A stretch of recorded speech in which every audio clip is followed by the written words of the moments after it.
Hey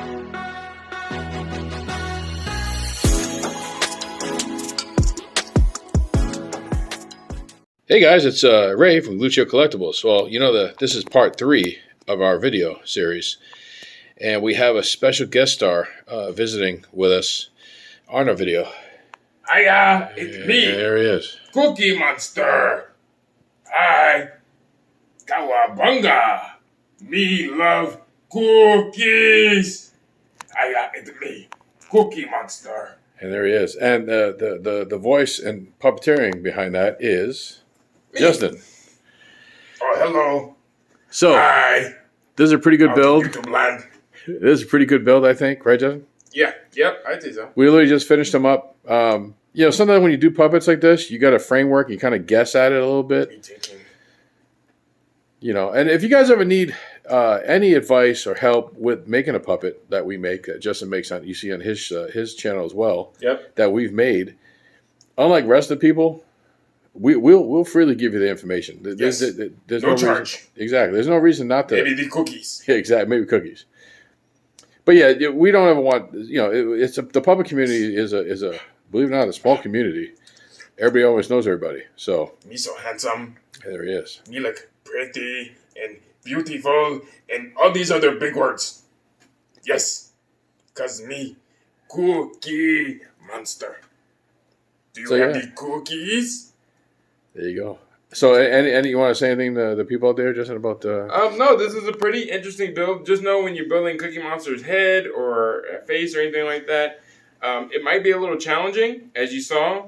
So, but with building any type of Muppet replica, just make sure you take your time and look at pictures, especially if no one has any photos to give or share or show. Definitely just make sure that's key. Look at countless upon countless of pictures to get like head shape and body shape and things like that. But there are puppet building patterns that you can get if you're not artistically talented like my dad. They have a project puppet where you can actually know how to make a sack puppet. Just in case, like I said, you're not like him, where he was born with the gift to fabricate. So stuff like that helps. I have to have meltdowns, of course. Yeah. But you drew this minus the head as far as drawing the body portion of it. As you saw, I think we showed that. He did this part. So some people don't know how to do that. Or they might make it to, you know.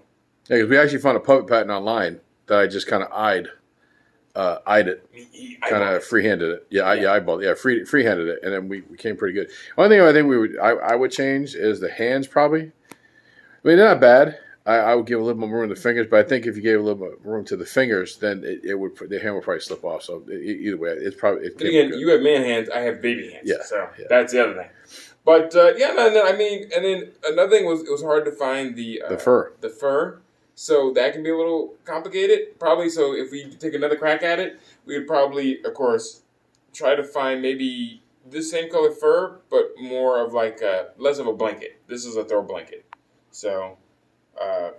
And with that, you run into shedding and all this other stuff, which is fun. Yeah, but for the most part, he looks awesome.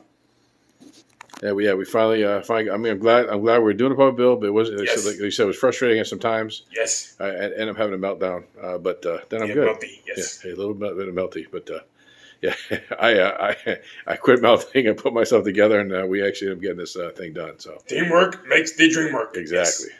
And then also the good thing is too, if you're building a puppet. Say if you're a puppet builder, it actually helps if you talk to the puppeteer. I get to the point where I was probably a little bit annoying to Justin. I'm like, hey, what do you think? Every little bit of. But it helped because it was better than to try to get something all done, and then now we're running into troubles and issues. Yeah, I'm like, hey, what do you think? And then he's like, well, I want to change this. And then at some point in time, you come to the point of no return, right, where you can't fix it. So it's better to talk to the puppeteer. Hey, what do you think about this? Hey, what do you think about this? And some things that people might notice is, yes, we know the eyes are stagnant. They don't move. For this version of Cookie, this is actually better because he kind of still has that crazy look. And well, plus you do puppet shows, and the likelihood of that getting damaged is really yeah. So you never know, you might have a kid try to reach out and grab his eyeball, rip it off, even though it would be nailed in. But this is better. And then, like I said, if we do a part 2, a sequel to Cookie Monster, we probably will try to see how that works. Or maybe Oscar the Grouch. Or Oscar the Grouch. And then within here, I know a lot of people have mentioned like that the actual Cookie Monster has a hole in his mouth, which he's not going to be actually eating cookies in the well, he's going to have a cookie he's going to eat in the show, but it's not meant to have him actually down it. I mean, we left room in there though. We actually could do that. You could do that. But then now your extra stuff. It's just. But again, and then at our first, go and test run of this, we just wanted to make it as simple and easy as possible. Yeah. So keep it simple, keep it stupid. Yep. And he's a simple character, pretty much. The only thing, like I said, you would have to worry about, the body is pretty much easy, right, Dad? The body and this is easy. It's just this, getting to this. And then we do recommend that you, if you want, you can make it all one piece, the head and the body. Or if you feel like you can just do separate pieces. Yeah, like the body separate from the head. And then what we did was we adjusted a lot of stuff too, because at first he was like really, really loose. Yep. And then we pretty much gave him a facelift. If you know, it helps you know how to sew, like hand sew or whatever. So we got the face and the neck tighter, and now he looks like he has a chin. Because before his chin was just seriously really floppy. He was crimson chin. Yeah. Yes. Crimson chin. Ha. Yes. But cool. All right. So this is the update. And if you're in the Southern California area, Justin does do puppet shows. Under Justin's Party Puppets. You can Google that. You can find it on a website called Gig Salad. And then as far as YouTube goes, it's Justin Talks Puppets. And he's got plenty of videos. So we'll put a link. Well, actually, when I say we, I mean Justin, because I'm the caveman. So he'll put a link in there so you can see it. But anyways, this is the final. This is our Cookie Monster. I think we pretty much nailed it. We knocked it out of the park. Yes. I mean, could we have done some stuff different, whatever? Yes. But guess what? When you make your Cookie Monster puppet, you make it to how you like it. Yeah, you can do your version or whatever version you stay as true to the character as possible, but some stuff you can tweak. And it's best that way because you get less in trouble with copyright. Yeah, and there's 87 different ways to make a puppet, so don't think one way is wrong. You can use a bunch of different techniques and all that stuff. So, but anyways, like we always say, Cookie Monster, eat your cookies. Oh, and the other thing we say. Oh, play with your toys. There we go. Yes. Until next, guys. Yes. See ya. Bye-bye.